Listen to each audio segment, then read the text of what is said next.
ಧರ್ಮಸ್ಥಳದಲ್ಲಿ ನೂರಾರು ಶವಗಳನ್ನು ಹೂತಿಟ್ಟಂತ ಪ್ರಕರಣಕ್ಕೆ ಸಂಬಂಧಪಟ್ಟಂತೆ ಇವತ್ತು ಮೇಜರ್ ಟ್ವಿಸ್ಟ್ ಸಿಕ್ಕಿದೆ. ಇನ್ನು ಬೆಳ್ತಂಗಡಿ ಕೋರ್ಟ್ಗೆ ಮಾಸ್ಕ್ ಮ್ಯಾನ್ ಅನ್ನ ಹಾಜರುಪಡಿಸಲಾಗಿತ್ತು. ಈಗ ಮಾಸ್ಕ್ ಮ್ಯಾನ್ಗೆ ಬೆಳ್ತಂಗಡಿ ಕೋರ್ಟ್ ಶಾಕ್ ನೀಡಿದೆ ಅನ್ನೋದು ಗೊತ್ತಾಗ್ತಾ ಇದೆ. 10 ದಿನ SIT ಕಸ್ಟಡಿಗೆ ನೀಡಿದೆ ಕೋರ್ಟ್. ಈ ರೀತಿಯಾಗಿ ಆದೇಶವನ್ನ ನೀಡಿದೆ. SIT ಕಸ್ಟಡಿಗೆ ಬುರುಡೆ ಮ್ಯಾನ್ ಚಿನ್ನಯ್ಯ 10 ದಿನಗಳ ಕಾಲ ಮಾಸ್ಕ್ ಮ್ಯಾನ್ ಚಿನ್ನಯ್ಯಗೆ ಡ್ರಿಲ್ ಮಾಡಲಾಗುತ್ತೆ. ಇನ್ನು ನಿನ್ನೆಯೇ ನಿರಂತರವಾಗಿ ವಿಚಾರಣೆಯನ್ನ ನಡೆಸಲಾಯಿತು. ಇನ್ನು ವಿಚಾರಣೆಯನ್ನ ನಡೆಸಿ ನಂತರದಲ್ಲಿ ಇವತ್ತು ಆತನನ್ನ ಬಂಧಿಸಲಾಗಿದೆ. ಇನ್ನು ನ್ಯಾಯಾಧೀಶರ ಮುಂದೆ ಹಾಜರುಪಡಿಸಲಾಗಿತ್ತು. ವೈದ್ಯಕೀಯ ಟೆಸ್ಟ್ ಅನ್ನು ಕೂಡ ಮಾಡಲಾಗಿತ್ತು. ಇನ್ನು ಮೆಡಿಕಲ್ ಟೆಸ್ಟ್ ಆದ ನಂತರದಲ್ಲಿ ಸದ್ಯ ನ್ಯಾಯಾಧೀಶರ ಮುಂದೆ ಆತನನ್ನ ಹಾಜರುಪಡಿಸಲಾಗಿತ್ತು. ಆದರೆ ಈಗ ಬೆಳ್ತಂಗಡಿ ಕೋರ್ಟ್ ಮಾಸ್ಕ್ ಮ್ಯಾನ್ಗೆ ಶಾಕ್ ನೀಡಿದೆ. 10 ದಿನ SIT ಕಸ್ಟಡಿಗೆ ನೀಡಿ ಕೋರ್ಟ್ ಆದೇಶವನ್ನ ನೀಡಿದೆ. SIT ಕಸ್ಟಡಿಗೆ ಸದ್ಯ ಬುರುಡೆ ಮ್ಯಾನ್ ಚಿನ್ನಯ್ಯ ಈಗ 10 ದಿನಗಳ ಕಾಲ ಮಾಸ್ಕ್ ಮ್ಯಾನ್ ಚಿನ್ನಯ್ಯಗೆ ಮತ್ತಷ್ಟು ಡ್ರಿಲ್ ಅನ್ನ ಮಾಡಲಾಗುತ್ತೆ. ನೂರಾರು ಶವಗಳನ್ನ ತಾನು ಹೂತಿಟ್ಟಿದ್ದೇನೆ ಅನ್ನುವಂತಹ ದೊಡ್ಡ ಮಟ್ಟದ ಆರೋಪವನ್ನ ಮಾಡ್ತಾನೆ. ಆರೋಪದ ನಂತರದಲ್ಲಿ SIT ತೀವ್ರವಾಗಿರುವಂತಹ ವಿಚಾರಣೆಯನ್ನ ಮೊದಲಿಗೆ ಮಾಡಿ ನಂತರದಲ್ಲಿ ಸ್ಥಳ ಮಹಜರು ಮಾಡುವಂತ ಕೆಲಸವನ್ನ ಕೂಡ ಮಾಡುತ್ತೆ. ಅದಾದ ನಂತರದಲ್ಲಿ ಉತ್ಖನನ ಕಾರ್ಯ ಕೂಡ ಆರಂಭ ಆಗತ್ತೆ. ಎಷ್ಟೇ ಆಗಿದ್ರೂ ಕೂಡ ಯಾವುದೇ ರೀತಿಯ ಮೂಳೆಗಳು ಅವಶೇಷಗಳು ಪತ್ತೆ ಆಗಿರಲಿಲ್ಲ. 13 ಸ್ಥಳಗಳನ್ನು ಆತ ತೋರಿಸಿ ನಂತರದಲ್ಲಿ 17ನೇ ಪಾಯಿಂಟ್ ವರೆಗೂ ಕೂಡ ಆತ ಗುರುತು ಮಾಡಿದ್ದ. ಆತ ಹೇಳಿದ್ದು ಸುಳ್ಳ ನಿಜನ ಅನ್ನುವಂತ ಆಂಗಲ್ ನಲ್ಲಿಯೇ ತನಿಖೆ ಮುಂದುವರಿತಾ ಇತ್ತು SIT ತಂಡದಿಂದ. ಈ ನಡುವೆ ಬಿಜೆಪಿ ಮಧ್ಯಂತರ ವರದಿಯನ್ನ ನೀಡಿ ಅನ್ನೋದಾಗಿಯೂ ಕೂಡ ತನ್ನ ಆಕ್ರೋಶವನ್ನ ವ್ಯಕ್ತಪಡಿಸಿತ್ತು. ಈ ಎಲ್ಲದರ ಬೆನ್ನಲ್ಲೇ ಗೃಹ ಸಚಿವ ಡಾಕ್ಟರ್ ಜಿ ಪರಮೇಶ್ವರ್ ಕೂಡ ಸದನದಲ್ಲಿ ಮಾತನಾಡ್ತಾರೆ. ಇನ್ವೆಸ್ಟಿಗೇಷನ್ ಇನ್ನು ಮುಂದೆ ಆರಂಭ ಆಗತ್ತೆ. ಆತ ಹೇಳಿದ್ದು ಸರಿನಾ ಸುಳ್ಳೋ ಏನು ಅನ್ನೋದು FSL ನಿಂದ ವರದಿ ಬಂದ ನಂತರದಲ್ಲಿ ಗೊತ್ತಾಗತ್ತೆ. ಅಲ್ಲಿಯವರೆಗೂ ಕೂಡ ಉತ್ಖನನ ಕಾರ್ಯವನ್ನ ಸ್ಥಗಿತ ಮಾಡಲಾಗುತ್ತೆ ಅನ್ನುವಂತ ಹೇಳಿಕೆಯನ್ನ ಕೊಡ್ತಾರೆ. ತದನಂತರದಲ್ಲಿ SIT ಅಧಿಕಾರಿಗಳು ತೀವ್ರವಾಗಿರತಕ್ಕಂಥ ವಿಚಾರಣೆಯನ್ನ ನಡೆಸ್ತಾರೆ. ನಿನ್ನೆಯೂ ಕೂಡ 19 ಗಂಟೆಗಳ ಕಾಲ ತೀವ್ರ ವಿಚಾರಣೆಯನ್ನ ನಡೆಸಿ ನಂತರದಲ್ಲಿ ಇವತ್ತು ಮಾಸ್ಕ್ ಮ್ಯಾನ್ ಅನ್ನ ಬಂಧಿಸಲಾಗಿದೆ. ಆದರೆ ನ್ಯಾಯಾಧೀಶರ ಮುಂದೆ ಆತನನ್ನು ಹಾಜರುಪಡಿಸಿದ ನಂತರ ಇದೀಗ ಮಾಸ್ಕ್ ಮ್ಯಾನ್ಗೆ ಬೆಳ್ತಂಗಡಿ ಕೋರ್ಟ್ ಶಾಕ್ ನೀಡಿದೆ ಅನ್ನೋದು ಗೊತ್ತಾಗ್ತಾ ಇದೆ. 10 ದಿನ SIT ಕಸ್ಟಡಿಗೆ ನೀಡಿ ಕೋರ್ಟ್ ಆದೇಶವನ್ನ ನೀಡಿದೆ.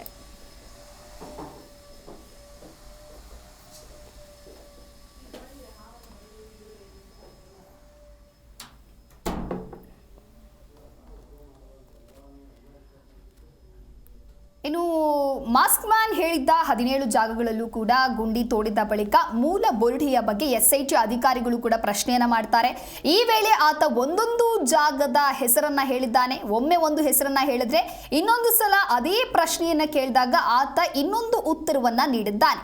ಈ ಮಧ್ಯೆ ಬುರುಡೆಯಲ್ಲಿದ್ದಂತ ಮಣ್ಣು ಧರ್ಮಸ್ಥಳ ಪರಿಸರದ್ದೇ ಅಲ್ಲ ಅನ್ನೋದು ಕೂಡ ಸಾಬೀತಾಗತ್ತೆ. ಇದು ಪಕ್ಕಾ ಆಗ್ತಾ ಇದ್ದಂತೆ ಪೊಲೀಸರು ಅಂದ್ರೆ SIT ಅಧಿಕಾರಿಗಳು ತಮ್ಮದೇ ಆಗಿರುವಂತಹ ಶೈಲಿಯಲ್ಲಿ ಆತನಿಗೆ ಡ್ರಿಲ್ ಮಾಡೋದಕ್ಕೆ ಶುರು ಮಾಡ್ತಾರೆ. ಕೆಲವೊಂದಿಷ್ಟು ಪ್ರಶ್ನೆಗಳನ್ನ ಆತನ ಮುಂದೆ ಇಡ್ತಾರೆ. ನಂತರದಲ್ಲಿ ಆತ ನಿಜಾಂಶವನ್ನ ನೀಡಿದ್ದಾನೆ. ಯಾರೋ ಒತ್ತಡವನ್ನ ಹಾಕಿದ್ರು, ಹಾಗಾಗಿ ನಾನು ಈ ರೀತಿಯಾದಂತಹ ಆರೋಪವನ್ನ ಮಾಡಿದ್ದೆ ಅನ್ನುವಂತಹ ನಿಟ್ಟಿನಲ್ಲಿಯೂ ಕೂಡ ಆತ ಹೇಳ್ಕೊಳ್ತಾನೆ. ಈಗ ಸದ್ಯ ನ್ಯಾಯಾಧೀಶರ ಮುಂದೆ ಆತನನ್ನ ಹಾಜರುಪಡಿಸಲಾಗಿತ್ತು. SIT ಪೊಲೀಸರಿಂದ ಇವತ್ತು ಮಾಸ್ಕ್ ಮ್ಯಾನ್ ಚಿನ್ನಯ್ಯನನ್ನ ಬಂಧನ ಮಾಡಲಾಯಿತು. ಇನ್ನು SIT ವಿಚಾರಣೆಯ ವೇಳೆ ಆತ ಸ್ಫೋಟಕ ಹೇಳಿಕೆಯನ್ನ ಕೂಡ ನೀಡಿದ್ದಾನೆ. ಹಾಗಾದ್ರೆ ಇನ್ನು ಮುಂದೆ ಈ ಪ್ರಕರಣ ಯಾವ ರೀತಿಯಾದಂಥ ತಿರುವನ್ನ ಪಡೆದುಕೊಳ್ಳುತ್ತೆ ಅನ್ನೋದು ಕೂಡ ಬಹಳಷ್ಟು ಕುತೂಹಲಕ್ಕೆ ಕಾರಣವಾಗಿದೆ.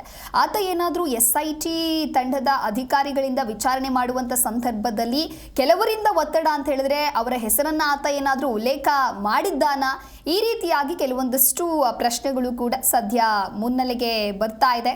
ಒಟ್ಟಾರೆಯಾಗಿ ಆತ ತಾನು ಹೇಳಿದ್ದೆಲ್ಲ ಸುಳ್ಳು ಕಥೆ ಅನ್ನೋದಾಗಿಯೂ ಕೂಡ ಒಪ್ಪಿಕೊಂಡಿದ್ದಾನೆ. SIT ಪೊಲೀಸರಿಂದ ಮಾಸ್ಕ್ ಮ್ಯಾನ್ ಚಿನ್ನಯ್ಯರನ್ನ ಬಂಧನ ಮಾಡಲಾಗಿದ್ದು ಮೆಡಿಕಲ್ ಟೆಸ್ಟ್ನ ಬಳಿಕ ಆತನನ್ನ ನ್ಯಾಯಾಧೀಶರ ಮುಂದೆಯೂ ಕೂಡ ಹಾಜರುಪಡಿಸಲಾಯಿತು.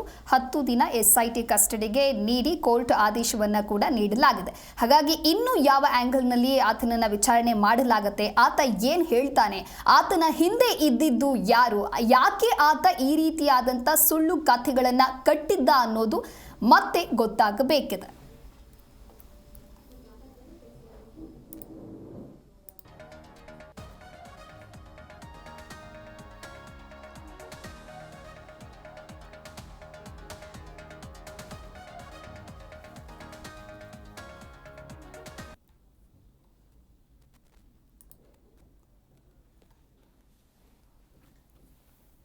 ಈ ಕುರಿತಂತೆ ಮತ್ತಷ್ಟು ಮಾಹಿತಿಯನ್ನ ನೀಡಲಿದ್ದಾರೆ ನಮ್ಮ ಪ್ರತಿನಿಧಿ ಶಂಶೀರ್ ಬುಡೋಳಿ ದೂರವಾಣಿ ಸಂಪರ್ಕದಲ್ಲಿ. ಶಂಶೀರ್, ಇನ್ನು ಮಾಸ್ಕ್ ಮ್ಯಾನ್ಗೆ ಬೆಳ್ತಂಗಡಿ ಕೋರ್ಟ್ ಶಾಕ್ ನೀಡಿದೆ ಅಂತ ಗೊತ್ತಾಗ್ತಾ ಇದೆ. 10 ದಿನ SIT ಕಸ್ಟಡಿಗೆ ನೀಡ್ತಾ ಕೋರ್ಟ್ ಅಂತ ಹೇಳಿ ಈ ರೀತಿಯಾದಂಥ ಆದೇಶವನ್ನ ನೀಡಿರೋದು. ಇನ್ನೂ ಕೂಡ ಹಾಗಾದ್ರೆ ಯಾವ ರೀತಿಯಾಗಿರುವಂತಹ ಮುಂದಿನ ಬೆಳವಣಿಗೆ ಇರುತ್ತೆ, ಈ ಕುರಿತಂತೆ ಡೀಟೇಲ್ಸ್ ಕೊಡ್ತಾ ಹೋಗೋದಾದ್ರೆ? ಮುಖ್ಯವಾಗಿ ಧರ್ಮಸ್ಥಳದ ಸುತ್ತಮುತ್ತ ಅನೇಕ ಮೃತದೇಹಗಳನ್ನ ಹೂತು ಹಾಕಿದೆ ನಮ್ಮ ಪ್ರಕರಣಕ್ಕೆ ಸಂಬಂಧಿಸಿದಂತೆ SIT ತನಿಖೆ ಮಾಡಿ ಈಗ ಇವತ್ತು ದೂರುದಾರರನ್ನ ಅರೆಸ್ಟ್ ಮಾಡಿರುವಂತದ್ದು. ಈಗಾಗಲೇ ಬೆಳ್ತಂಗಡಿ ಕೋರ್ಟ್ಗೆ ಹಾಜರುಪಡಿಸಿದ ಎಸ್ಟೇಟ್ ಅಧಿಕಾರಿಗಳಿಗೆ ಅವರ ಮನವಿಯಂತೆ ಕಸ್ಟಡಿಗೆ ಕೊಡಲಾಗಿರುವ ಮಾಹಿತಿ ಸಿಕ್ಕಿರುವಂತದ್ದು. ಹೀಗಾಗಿ ಹೆಚ್ಚಿನ ವಿಚಾರಣೆಯನ್ನ ಈ ಕಸ್ಟಡಿ ವೇಳೆ ಎಸ್ಟೇಟ್ ಅಧಿಕಾರಿಗಳು ನಡೆಸಲಾಗುತ್ತೆ. ಯಾಕಂದ್ರೆ ಒಂದು ಗಂಭೀರವಾದಂತಹ ಪ್ರಕರಣ ಆಗಿದ್ದರಿಂದ ಈ ಒಂದು ಕೇಸನ್ನ ಬಹಳಷ್ಟು ಜಾಗರೂಕವಾಗಿ ಸೂಕ್ಷ್ಮವಾಗಿ ತನಿಖೆ ನಡೆಸ್ತಾ ಇರುವಂತಹ ಎಸ್ಟೇಟ್ ಅಧಿಕಾರಿಗಳಿಗೆ ಅವರ ಮನವಿ ಮೇರೆಗೆ ಕಸ್ಟಡಿಗೆ ತೆಗೆದುಕೊಳ್ಳುವಂತಹ ಮನವಿಯನ್ನ ಕೋರ್ಟ್ ಪುರಸ್ಕಾರ ಮಾಡಿರುವಂತದ್ದು. ಹೀಗಾಗಿ ಕೋರ್ಟ್ ವಿಚಾರಣೆ ನಡೆಸಿ ಈಗಾಗಲೇ ಕಸ್ಟಡಿಗೆ ನೀಡುವಂತಹ ಎಲ್ಲ ಪ್ರಕ್ರಿಯೆಯನ್ನ ನಡೆಸಲಾಗುತ್ತಿದೆ ಎಂಬ ಮಾಹಿತಿ ಸಿಕ್ಕಿರುವಂತದ್ದು. ಜೊತೆಗೆ ಬಿಗಿ ಪೊಲೀಸ್ ಬಂದೋಬಸ್ತನ್ನ ಬೆಳ್ತಂಗಡಿ ಕೋರ್ಟ್ ಸುತ್ತಮುತ್ತ ಏರ್ಪಡಿಸಲಾಗಿದ್ದು ಮಾಸ್ಕ್ ಮ್ಯಾನ್ ಅನ್ನ ಮತ್ತಷ್ಟು ತೀವ್ರವಾಗಿ ವಿಚಾರಣೆ ಕೂಡ SIT ನಡೆಸುತ್ತೆ. ಹೀಗಾಗಿ ಕೆಲವೊಂದು ಗೊಂದಲದ ಹೇಳಿಕೆ ಹಿನ್ನೆಲೆಯಲ್ಲಿ ಅರೆಸ್ಟ್ ಮಾಡಿರುವಂತಹ SIT ಅಧಿಕಾರಿಗಳಿಂದ ಅಧಿಕೃತವಾಗಿ SIT ಅಧಿಕಾರಿಗಳು ಅಧಿಕೃತವಾಗಿ ಬಂಧಿಸಿ ಕೋರ್ಟ್ಗೆ ಹಾಜರುಪಡಿಸಿದ್ದಾರೆ. ಸದ್ಯ ಇನ್ನು ಕಾನೂನು ಪ್ರಕ್ರಿಯೆಯಂತೆ ಮತ್ತಷ್ಟು ವಿಚಾರಣೆ ತೀವ್ರಗೊಳ್ಳಲಿದೆ. ಓಕೆ ಶಂಶೀರ್, ಇನ್ನು ಆತ ಬುರುಡೆ ತೆಗೆದುಕೊಂಡು ಹೋಗಿ ಕೋರ್ಟ್ಗೆ ಒಪ್ಪಿಸುವಂತ ಹೇಳಿದ್ರು ಅನ್ನೋದಾಗಿ ಹೇಳಿದ್ದಾನೆ. ಹಾಗಾಗಿ ಆತನ ಹಿಂದೆ ಇರೋರು ಯಾರು ಅನ್ನೋದಾಗಿ ಏನಾದರೂ ರಿವೀಲ್ ಆಯ್ತಾ? ನೆನ್ನೆ SIT ಅಧಿಕಾರಿಗಳ ಮುಂದೆ ಆತ ತಿಳಿಸಿದ್ದಾನ ಅನ್ನೋದಾಗಿ ಏನಾದರೂ ಮಾಹಿತಿ ಇದೆಯಾ? ಸಂಪರ್ಕ ಕಡಿತಗೊಂಡಿದೆ, ಮತ್ತೆ ಪ್ರಯತ್ನಿಸೋಣ. ಇನ್ನು ಮಾಸ್ಕ್ ಮ್ಯಾನ್ಗೆ ಬೆಳ್ತಂಗಡಿ ಕೋರ್ಟ್ ಶಾಕ್ ನೀಡಿದೆ ಅನ್ನೋದು ಗೊತ್ತಾಗ್ತಾ ಇದೆ. 10 ದಿನ SIT ಕಸ್ಟಡಿಗೆ ನೀಡಿ ಕೋರ್ಟ್ ಆದೇಶವನ್ನ ನೀಡಿದೆ. 10 ದಿನಗಳ ಕಾಲ ಮಾಸ್ಕ್ ಮ್ಯಾನ್ ಚಿನ್ನಯ್ಯಗೆ ಸರಿಯಾಗಿ ಡ್ರಿಲ್ ಮಾಡಲಾಗುತ್ತೆ.